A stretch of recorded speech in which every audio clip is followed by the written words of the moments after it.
seems your weird ladies have picked on me to demonstrate the death of a friend.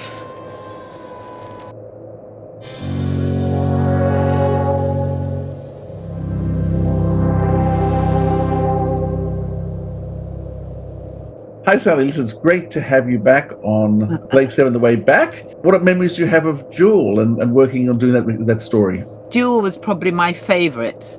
Working with Dougie Camfield he was just such a lovely guy. Well, first of all, I was wearing that Robin Hood outfit with that ridiculous extra hair, which, as far as I'm concerned, I looked absolutely ghastly. And every time we were throwing ourselves around when we were being hit by the pursuit ships, it looked like my hair was going to fall off.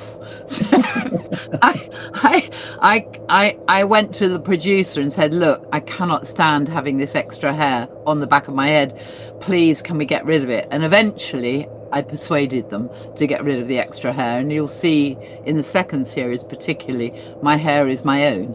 So how much of the hair was was it a wig or just a piece they put in? No, it was just a back hair piece. It was stuck on. I mean, I had a wonderful, wonderful makeup artist who is still a very close friend.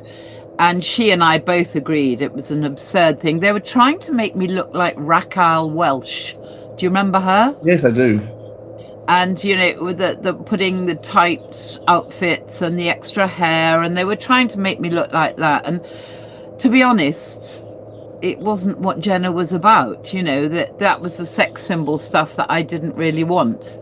I wanted her to be the real McCoy of the intergalactic space pirate, and, you know, full of stunts. And I tried very hard to get rid of that image, and eventually I did, I think. And then certainly in the second series, the outfits were great. I was quite fond of the Robin Hood outfits with the little hood, but it was a bit twee. And the outfits got better and better, certainly, later on. I don't know what you thought, but I thought... Oh, I mean, the second series outfits are gorgeous. But more for you, they're a bit less practical for Jan, who was tending to wear these huge flowing numbers, which were beautiful, but not practical. She didn't like them. We were talking about them the other day, funnily enough. She hated the one where she said she felt she looked like olive oil with little tiny shorts and a long flowing outfit. I didn't. I thought she looked great, but she didn't like them. But what was so good about the outfits in the second series was you could run like crazy. I had those little black and white silver outfit, which I loved, and the boots and the leotard. And it was cool for running around, but it also looked very sci-fi, I thought. I don't know what you thought. No, I agree. Your Robin Hood outfits, though, for Jewel, were they warm at least? Yeah, they were warm, and it was very important because that particular episode, we were down, I don't actually remember which forest it was, but we were down in the middle of this it was autumn, as you can see from the trees and the mist, and Gareth and I had to sit up a tree for the entire night, as far as I can remember. I mean, it was endless, the filming, and we were so bloody cold. And I mean, we were having a good fun because, yeah, it was early on in the series. He and I got on very well as actors. And there was certain sort of flirting going on. I don't know if you noticed that when we were giggling and laughing. And I don't think either of us knew where the characters were particularly going, but there was always this sense that Jenna and Blake had a sort of a feeling, a good communication, real contact. When we were stuck up a tree and all those weird noises, the forest noises, I can't remember what they called them now. They sounded very strange. Well, there was a bat that bites him on the arm, and I get terribly concerned about this bite, but actually the bat really looks so plastic, it's not true. And I remember it was flown in on a string, and then it was flown out again, and then later I think Travis picks it up in his hand, and it just looks like a sort of a bat out of a toy cracker or something. Do you know what I mean?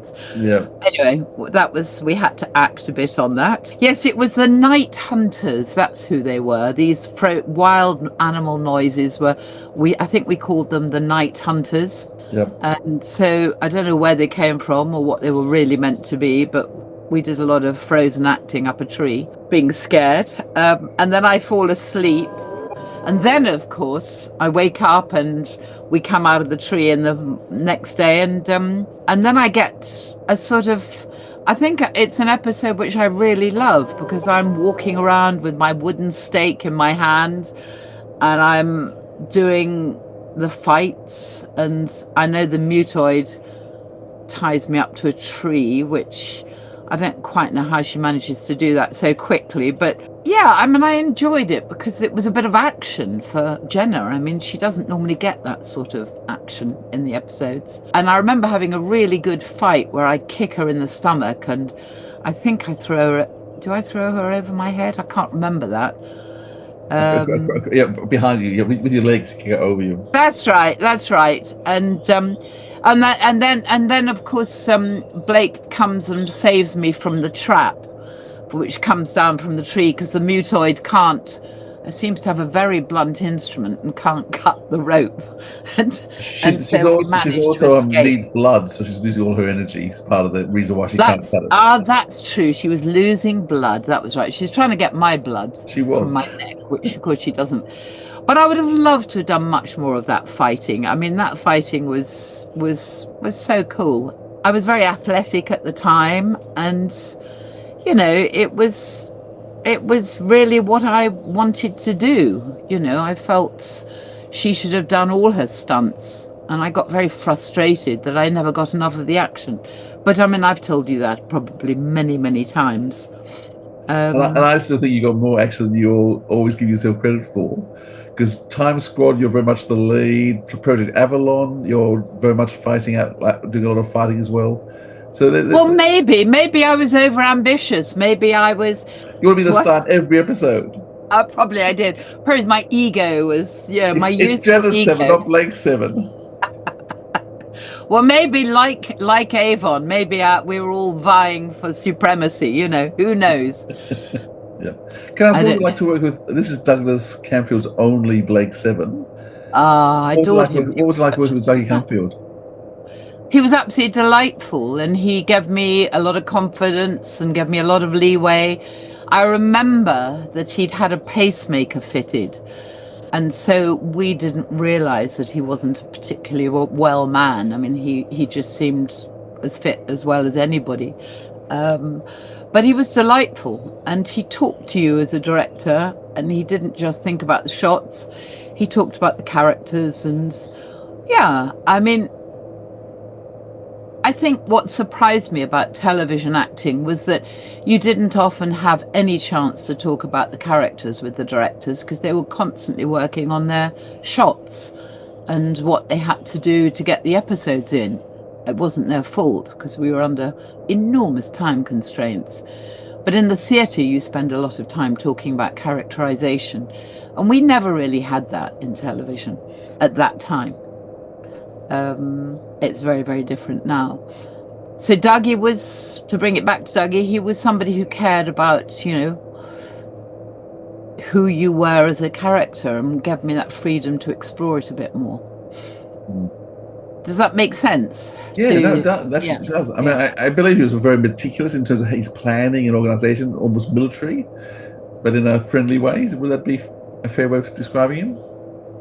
I don't know that. I can't remember it being. He was very organized, yes, and we just, we went along with it. So it's a pleasure to work with somebody like that. Yeah.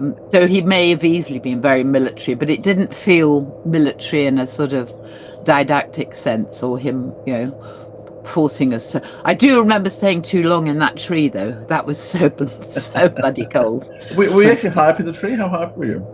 I think we were pretty high up, yes. But I noticed that we jumped down, now with my knee being a bit dodgy. I thought, God, how did we do that? It's a big jump that you do. Yeah, but I was only 20 something, so of course I should be able to do it. I think that was something I would love to be doing now, but I don't think I want to go up a tree now so much. I was a big tree climber as a kid. I spent my whole time in trees with bows and arrows, and I was always very adventurous in the woods as a kid, so it was fun for me. Studio, you were working with Isla Blair, and Isla Blair is well known for her particular costume that she was wearing in the series. Yes, well, I think it's quite revealing, wasn't it? It was very revealing. It was very revealing, and I seem to remember this was one of the few times that I showed my slight disapproval or jealousy. What was she like?